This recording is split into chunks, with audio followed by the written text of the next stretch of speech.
Hi, my name is Cindy, and I have made 2 videos so far talking about my experience being on the metabolic balance diet. And so I wanted to do another one of how the last couple days have been. So again, metabolic balance is a diet out of Germany, and I have tried lots of different diets in the past. And I was saying to my family that I was hoping and sort of felt as though this would be the last one I would have to do. This one's different because it has different aspects. You need a blood test to do it. You need a coach, and there's certain rules you have to follow. So yeah, so basically day 6 and day 7. Yesterday's day 6. It was still on our weekend, and day 7 today. Okay, so yesterday, day 6, was pretty brutal. It was really mean. It was a tough one. I think I actually made out a skit to sort of explain to my boys as if you had sort of the liver having a dialogue with the brain. Sort of like the brain telling the liver, so, that's the organ that holds on to the amount of blood sugar. Say if you're going to go into fasting before you're going to turn your body into fat burning as opposed to carbohydrate burning. And so I sort of painted out a skit, sort of like the brain telling the liver, well, sorry, it's not going to be the same like it was. And the liver's like, wait, what do you mean? This is like what she always does. I'm just, I'm going to hit the button here. I'm going to hit the hunger button a lot until I get, what I'm used to getting, which is like, bread, peanut butter sandwiches, whatnot, whatever. Because I know her so well, cups of tea and everything else.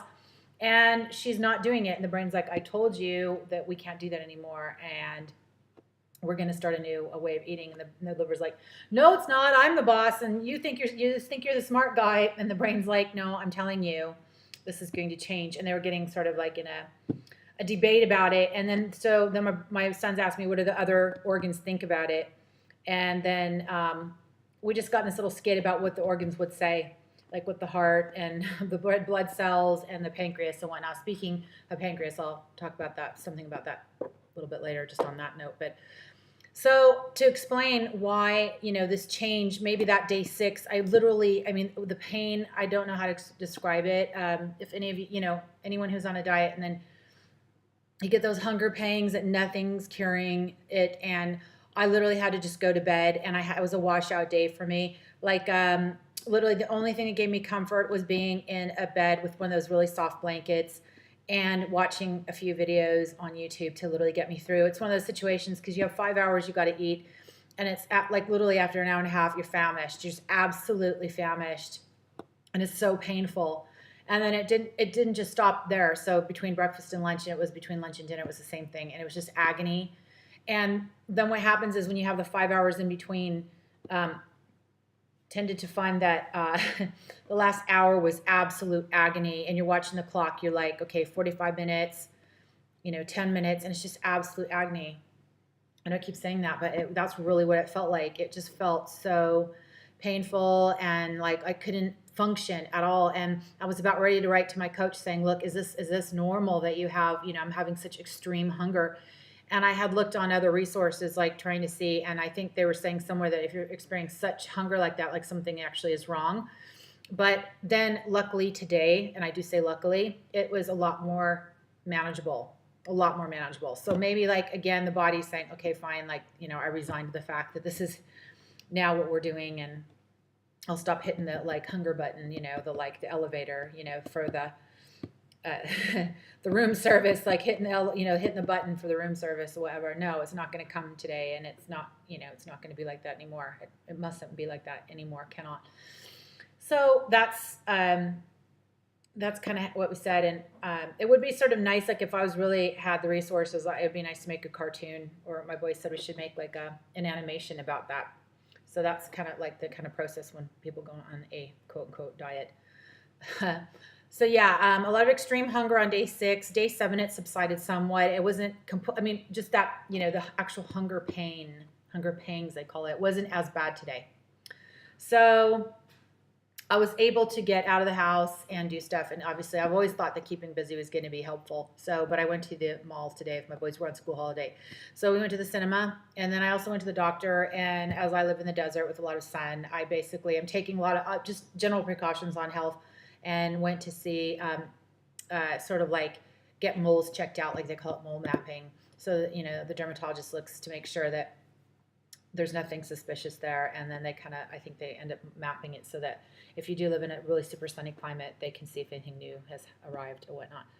So yeah, and then so water on this, now what happens is they calculate specifically how much water you should have. For me, I mean, it's usually like 3 liters, but for me it's 3.5. So obviously that's 1.5 liter. That's their Arabic brand, local brand. It's Align. So this is 1.5. So 2 of these, and then I have half more I still have to drink. And then it's again one of those situations where you have to go pee a lot. So whatever it is you're doing, you just have to get used to it. It's better managed today. So when we're out, it wasn't as bad, but like the day before, it's just constant. Yeah, so then what I did is this morning, I had my breakfast and I knew we were going out. I don't know how we're going to go out, how long necessarily. So you pack for the whole day. I got a cool bag. It's sort of like it has a cute design on it, so it doesn't look, well, a lot of them are nice nowadays. So you just get a cool bag, and a lot of little Tupperware containers are very helpful. Measuring those out, because I started to notice, actually, you're excited about the idea of weighing out portions, but it comes down to it is that those portion sizes really are like, I think, I don't know if I mentioned, I have 2 sons, and my younger one eats like absolutely like a bird. He has like really small appetite. So I said, like, these are like my boy Shane's portions, Shane size portions. And so yeah, little Tupperwares, put that all in there and put it in a cool bag, and I carried that around with me in the mall. How glamorous. And so, you have it ready. And anyone who's, into nutrition or sports fitness are going to do this anyway. So it's the same thing. And you're just measuring out, so for us, it's the carbohydrates you're going to get. There's no wheat in here, so it's rye bread. So for rye vita, so quite easy for that. And then your vegetables, and you can have a portion of fruit, and then your proteins. So today I had tofu, was one of my proteins, for example, but just, very small amount. And then say I had that with olives, black olives are considered a vegetable on here.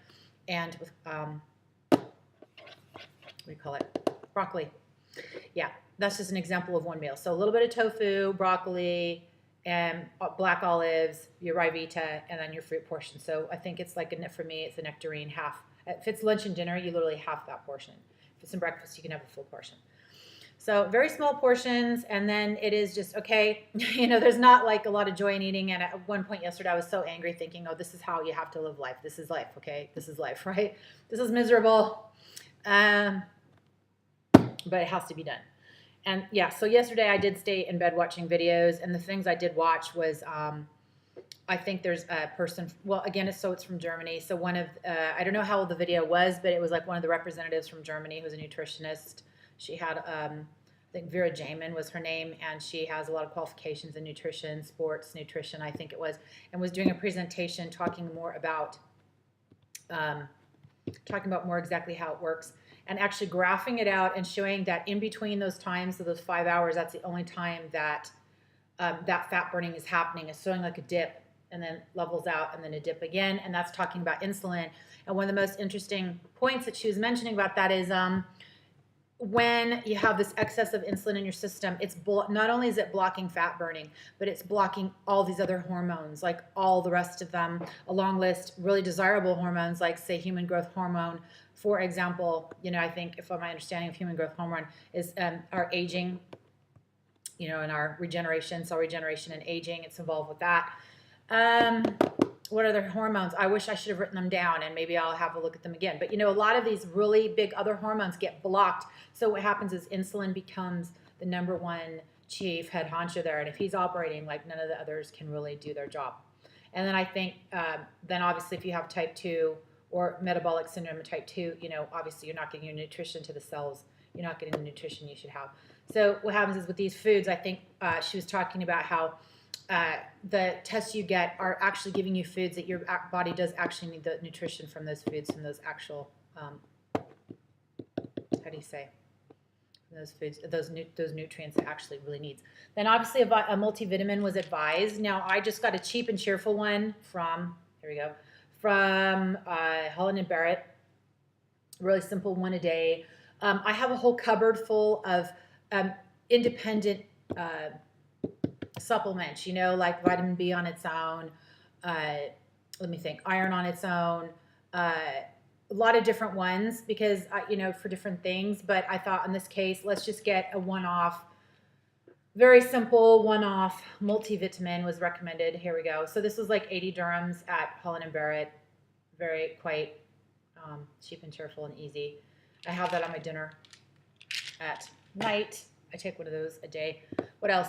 I think then if I should get discouraged, there's two ways I think maybe to motivate yourself. You obviously think of how you want to look, but then you also think about what you don't want, what you want to get away from. But then I was thinking to myself, I should pay more attention to one of these sheets. This is the one I had done it's a place called Dr. Nutrition in the Dubai Mall, which was recommended by a really lovely fitness coach here, well, kind of a personal trainer. Suggested people can go there because you can get it for free. And what they do is they just tell you where you are and where you should be. And they I think it's your metabolic age is one of the readings here. They tell you what body type, if you're obese or thin, where you are there, where your BMI, obviously, what else? So yeah, I need to pay more attention. I've had these done a few times, but yeah, the metabolic age would be interesting to pay attention to. So after you get some more, seeing how that's going to change. I did discuss with my coach too that after 3 months we should actually retest my blood. What happened in my case too is that you get all these readings, blood values, and if something's looking awry, the database from Metabolic Balance will tell you that you need to be referred to a doctor. So the coach is not, your doctor, but they will say there's something that's not quite right there and you need to go to the doctor. My coach informed me that, they're 40, 50%, something, I don't know, 50%, maybe half of the people have something that they should go to the doctor for. And mine did say it is showing a sign of having a sugar metabolism disorder, which I had recently been to an endocrinologist in the last 6 months to a year who actually also confirmed that. So I had some other things that were a bit question mark for me, and it had to do with white blood cell count. So I've actually scheduled an appointment now with an internal medicine doctor, somebody who, I don't know if it was hematology that looks at the blood readings, but I'm going to bring those blood tests from Metabolic Balance to him to have him have a look at it. And explain, that obviously I'm going on this plan and that the most important thing is we have to get this body fat down that I have and get the weight down. And then a lot of other things fall into place. But there's a low reading on what they call monocytes, it says, which is something to do with white blood cell count. If anyone knows anything about that, please leave information. But there's different things that we saw, but it can be related to the liver. When I looked it up, it could be related to forms of arthritis, lupus, but also the liver. And the same doctor at one point had suggested that we look in to see about the condition fatty liver. And I think, that's something hereditary, and I think it's even something you can have if you're not super overweight, fatty liver. And I need to look into this more. But there's two ways to diagnose the fatty liver, and that is through blood readings. But another way is through ultrasound, and to have a picture and have a look at it, because sometimes if it's not showing up in the blood, you can actually see on a picture, you see evidence of that. And so what I did today is I had also in the past gone to see an gastroenterology. I've been to see, we have good health insurance, mashallah, as they say, very lucky here, have very good health insurance. So I'm taking advantage of that and, seeing if there's anything needs investigating where possible. But I went to the radiology today to order some pictures if there was any images of the liver that was done to see. He had asked me to go and do that. I think there's like 3 different doctors' practices I see around here. So to go on a CD, I got pictures done to see if we can see any evidence of the fatty liver. I don't know how it's treated, but I think obviously it does affect how you metabolize food, your metabolism, your weight. It affects those things, obviously, and I just need to research more into that and how that works. But there is a question mark about that for me, and it did say when I looked up about having low monocytes, it can be related to liver issues. So looking into that, and that is one benefit of doing Metabolic Balance is that if you do pay for the blood test yourself, that Metabolic Balance is so clever that if there is something that's out of whack without going to see your, GP or whatever else and chasing different things, that when you do those, 30 something blood values, there will be things there that will become evident, and that's quite helpful, I think. So that's another added benefit of this diet. So that's very good. So I have not experienced any significant weight loss. Well, 1 week in now, I haven't seen any specific weight loss as yet. My kids said maybe they're seeing a little bit of a different silhouette. I don't know, walking around the house. My elder boy said I'm a little bit less maybe puffy or something. I don't know. And then as far as the resources that your coach gives you, I think I mentioned there's a commitment letter that she wants you to sign saying, you commit to this diet. And I do commit to this. But I haven't actually signed it and sent it back. And then she also has some resources on Facebook, which she sent me, the invite to, but I haven't been able to take advantage of those yet. I've just been so busy with getting ingredients, getting things measured, getting things into Tupperwares, getting used to this whole change. And then my boy's quite intuitive, so he said, Mom, you might have to be on there longer than just, you're supposed to be 14 days for this phase 2. He said it might have to be longer because he actually can overhear. My elder son's a little bit interested in nutrition as well. So we were playing, I was playing a video off YouTube, saved from Vera Jamin, and my boy could hear that. And he said, oh, Mom, if you remember what she said, that sometimes you can be on phase 2 longer. And I'm sure, Mom, I'm sorry to tell you that will probably be the case for you. So insightful. And that's fine. I think as long as once I get into a routine and I don't have that actual pain, that real hunger pain, but maybe, as I said, it's just my liver was getting peeved saying what's going on here. And then now it's resigned to the fact that this is what's going to happen. So, basically, definitely day 7 was better than day 6 by far. I was getting worried for a minute there, but now definitely we're going. And I do think, again, keeping busy is very good. And I really don't understand if it's really such a bad thing to have some chewing gum, literally. If that's going to get you through 1 or 2 weeks 2 or more weeks of a diet like this, and sometimes you just can't bear it. You just want to have a little bit of mint chewing gum to get rid of hunger pains. It really helps me a lot. So, if that's what's going to get me through, I'm not eating food, I'm just chewing gum. So I really might need to think about that. Or, sometimes when you're really hungry in a diet, brushing your teeth and a bit of mouthwash will sometimes kill a nasty hunger pain, I think. I don't know if any of you also have any tips on how to cure acute hunger pains. I think there was there's a coach in London who's quite well known, because I think there's some people from Vogue magazine in the UK who have done this and had really good results. And they were saying that this one particular woman I think she looks amazing. I've seen interviews with her. She's practicing, I think, out of Chelsea or something like that. Does give extra supplements. So like, say, a nutritionist could be able to do that maybe can help with hunger pains. I don't know if it's chromium or something like that. I don't know, but a little bit of extra assistance with getting through those hungry, super hungry times. So yeah, depending on what resources are available to you. So anyway, that is my rundown of day 6 and 7 for me on the metabolic balanced diet. That's it. And I will try to make vlogs if this is helpful for anyone. I will try to make vlogs as and when I can. Maybe every day is definitely not doable for me, but maybe every 2 to 3 days, I'm hoping. But yeah, it'll be nice on the time when I can start telling you that I have evidence of weight loss or body fat percentage. That will be a very good day. And hopefully I can make a video to talk about that soon. Okay, so thank you very much. It's Cindy, and I will see you later.